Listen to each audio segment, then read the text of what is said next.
आप एक लोकप्रिय नेता हैं, उसके साथ साथ आप एक सफल व्यवसायी हैं। जो भी आज के युवा हैं वो राजनीति में आना चाहते हैं, क्या कुछ संदेश देना चाहेंगे उन युवाओं को जो राजनीति में आना चाहते हैं और आपको आपसे वो बहुत ज़्यादा इंस्पायर्ड है? हाँ, नहीं देखिए, मैं सबको इस बात के लिए उन युवाओं को मतलब समझाने की कोशिश करता हूँ कि हमें कुछ किसी को देख करके तुरंत नहीं उसमें अपने आप को झोंक देना है। हम पहले अपने पैरों पे खड़ा होने के लिए पहले तैयार हो जाएं। हम आज की राजनीति भी बहुत टफ है। हम राजनीति में केवल आकर के सीधा सोचें हमारे पास कहीं अगर कोई आय के स्रोत नहीं है तो हम फिर राजनीति में सफल नहीं हो पाएंगे। हमारे पास राजनीति में आजकल राजनीति में खर्चे बहुत हैं। आप गांव पे जाइए, क्षेत्र में जाइए तो तमाम तरह के लोग फरियाद लेके आते हैं। किसी को दवाई की ज़रूरत है, किसी के शादी में मदद की ज़रूरत है, 20 तरह की है।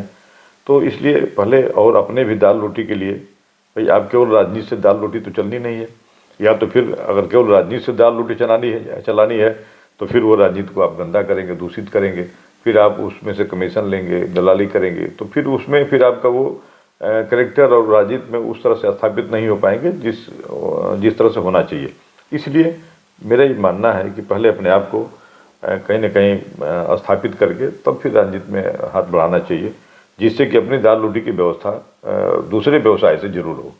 सोशल मीडिया के बारे में आप क्या कहना चाहेंगे कि लोग सेवा कम शो ऑफ ज़्यादा कर रहे हैं, आज के युवाओं के लिए क्या कहना चाहेंगे आप? बिल्कुल, थोड़ा सा मेरा ये सुझाव है, देखिए उस पर कि मुझे लगता है कि बहुत कुछ हमारे युवा जो है थोड़ा सा सोशल मीडिया पे ज़्यादा एक्टिव हैं और इसका फ़ायदा भी अन्य सारे राजनीतिक दल के लोग उठा रहे हैं और सोशल मीडिया। लेकिन लोगों को सोशल मीडिया के अलावा जो सोशल मीडिया पर जिस तरह से प्रलोभन आते हैं, ये वही हाल है जिस तरह से पहले टीवी पे विज्ञापन आते थे। अब आजकल सोशल मीडिया के हर यूट्यूबर अपना जो चला रहा है विज्ञापन उसमें आ रहे हैं।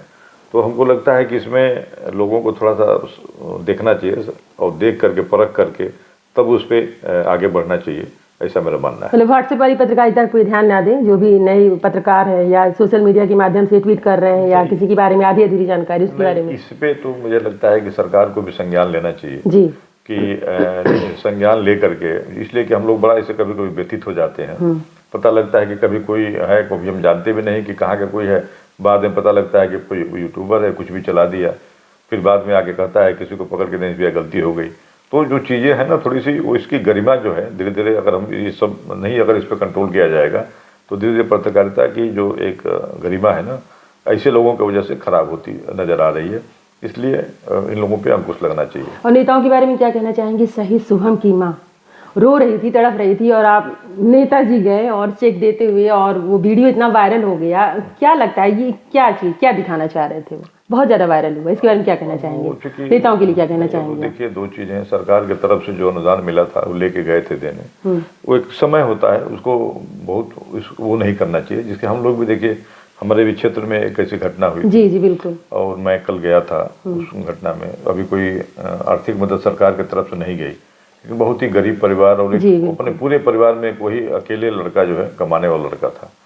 और हमारे लोगों ने कहा कि नहीं, क्योंकि यहाँ मदद करने की आवश्यकता है।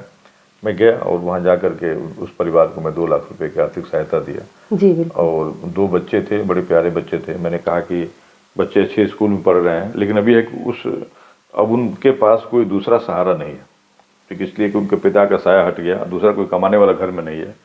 तो भी उनके लिए भी मैंने कहा कि नहीं, आपके बच्चों को मैं पढ़ाऊँगा, बच्चे जब तक पढ़ेंगे, जहाँ पढ़ेंगे हम पढ़ाएंगे। तो इस तरह की चीज़ें करते हैं और बाकी लोग अपना कम करते हैं और दूसरे के दिखावे अब उसमें आ गया, भाई कुछ अपना भी करो, आप भी तो कमा रहे, आप भी अपने बाल बच्चों के लिए बहुत कमा रहे हो, उसमें से कुछ निकाल के दो कि हम राजनीति करते हैं तो हमने भी इसमें से कुछ दिया है लोगों को, तो ये करो। बाकी तो चीज़ें है ही है।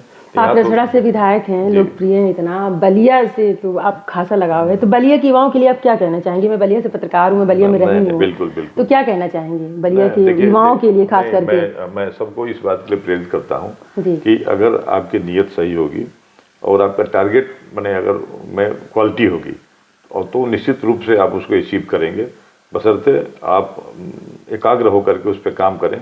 हम लोग भी देखिए बहुत गांव से निकल करके और यहाँ तक पहुँचे हैं। हमारे फादर एक फौजी हैं और चूँकि आज भी उनकी एज लगभग 100 साल हो गई है, तो उनके द्वारा दिए गए एक एक बात को हम लोग याद करके आज यहाँ तक पहुँचे हैं। तो इसलिए मैं सबसे कहता हूँ कि आपका कोई भी चीज़ असंभव नहीं है, बशर्ते कि आपकी नीयत ठीक हो। और निगेटिविटी में कम कम ध्यान दीजिए। लोगों को मैंने लोगों में जो लोग आपको यूज कर रहे हैं उनसे बचिए। आजकल होता क्या है, हर लोग युवाओं को यूज करते हैं, उस यूज से आप बचिए। आप अपने काम में लगिए और अपने बारे में सोचिए, अपने परिवार के बारे में सोचिए, तो मुझे लगता है कि आप बेहतर कर पाएंगे।